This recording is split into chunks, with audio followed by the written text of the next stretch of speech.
تاکہ امت روایات میں کھونے کے بجائے حقیقت کا حصہ بن جائے۔ اگلے کالر کو بھی شامل کرتے ہیں۔ جی السلام علیکم ورحمۃ اللہ۔ وعلیکم السلام ورحمۃ اللہ۔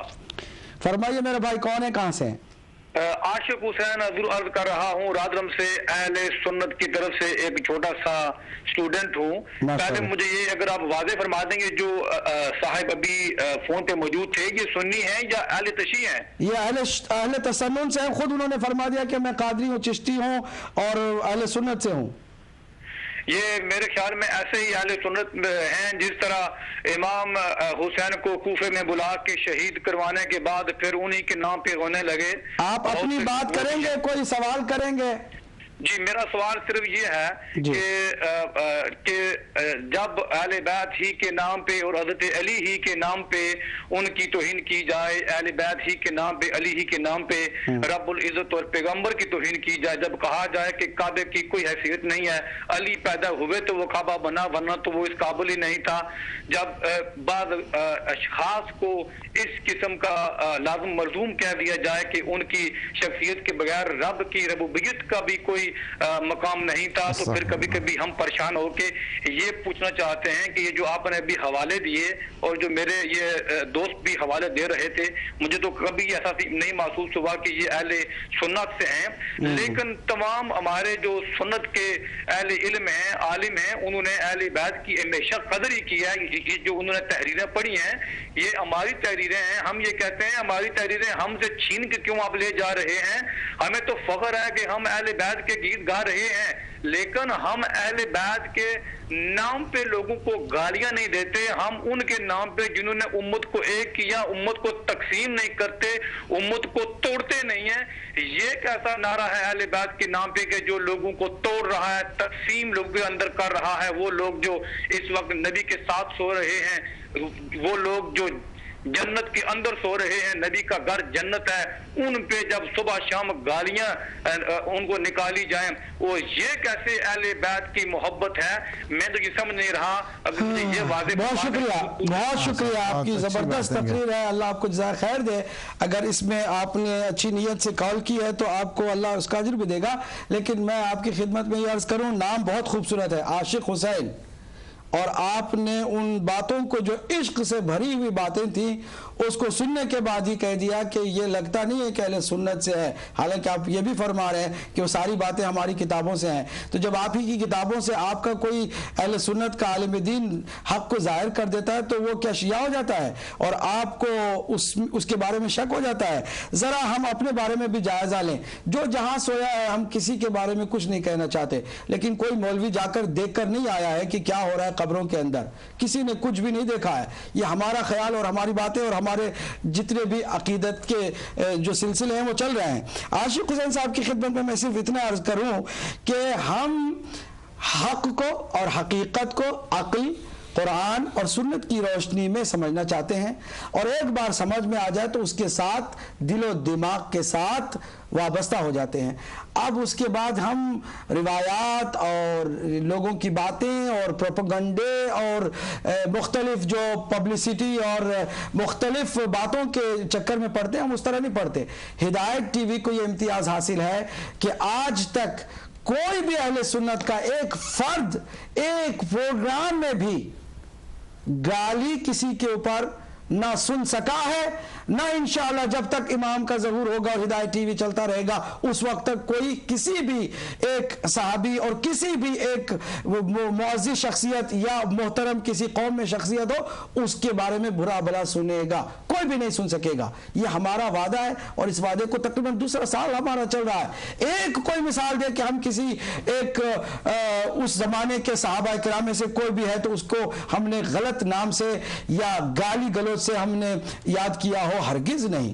جو ماننا یا نہ ماننا ہے وہ تو آپ کو اللہ نے عقل سلیم دیا ہے، قرآن آپ کے سامنے ہے، رسول اللہ کے فرامین آپ کے سامنے، آپ کو ماننا وہی جو حق ہے۔ نہیں مانتے ہیں تو پھر آپ کی قسمت ہے۔ جو بات کہی جاتی ہے کہ نہ ماننے کو گالی دینا، یہ نہیں، ہماری طرف سے کوئی ایسی مسئلہ نہیں ہے۔ ہاں، جن لوگوں نے پوری قوم کو گالی دی ہے وہ تفرقہ ڈال رہے ہیں، جن لوگوں نے پوری قوم کو گمراہ اور کافر کہنے کی ضرورت کی ہے وہ تفرقہ ڈال رہے ہیں. ہم تو آپ کو حق بتا رہے ہیں. آئینہ ان کو دکھایا تو برا مان گئے. ہم نہیں سمجھتے کہ عاشق حسین صاحب کو برا ماننا چاہیے.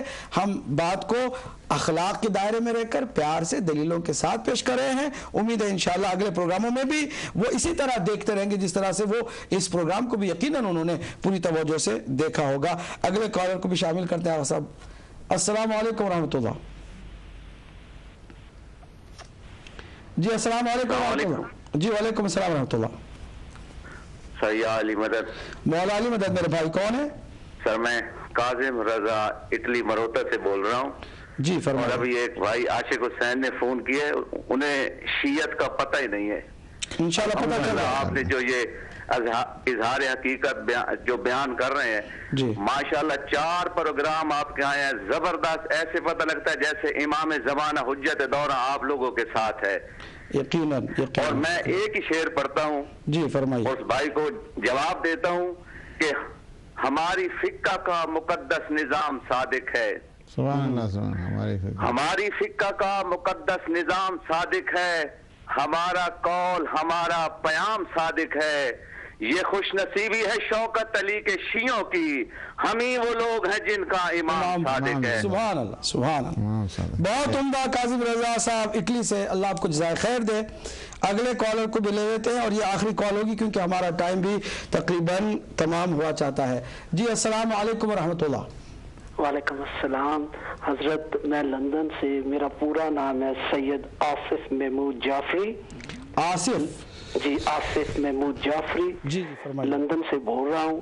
اہل سنت ہوں, انفی ہوں, بریلوی ہوں. الحمدللہ آپ کا پروگرام دیکھ کے بڑی خوشی ہوتی ہے. صرف آپ کو فون کیا چھوٹا سا شعر سنانے کے لیے. بسم اللہ. گو بہت ہی غریب ٹھہرا ہوں. ڈاکٹر عدیل صاحب نظر کرم فرما رہے ہیں. اب شعر پڑھنے میں اور زیادہ حوصلہ افزائی ہوگی ہے. جی جی. گو بہت ہی غریب ٹھہرا ہوں, پر بڑا ہی خوش نصیب ٹھہرا ہوں. چاہتا ہوں آل حبیب خدا کو, میں تو خدا کا رقیب ٹھہرا ہوں. اللہ اکبر اللہ اکبر. بہت شکریہ, اللہ آپ کو جزائے خیر دے. ایک دعوت فکر دینی تھی اہل سنت والجماعت کو. پہلی تو بات یہ ہے کہ سنت پہ چلنے والا سنی ہوتا ہے, اور حضور کی سنت حضور کا فعل حضور کی سنت ہے, اور حضور حسنین کریمین کے گھوڑے بن کے دنیا کو دکھا دیا کہ میں خدمت اپنے حسنین کی کر رہا ہوں, اور یہی سنیت ہے اہل بیت کی خدمت کر کے. شکریہ. یہ جو میرے سنی بھائی کہتے ہیں کہ بعد از انبیاء تحقیق حضرت ابو بکر صدیق رضی اللہ تعالیٰ عنہ کی بہت فضیلت ہے, ہم بڑی قدر کرتے ہیں, سر خام تسلیم ادب کرتے ہیں.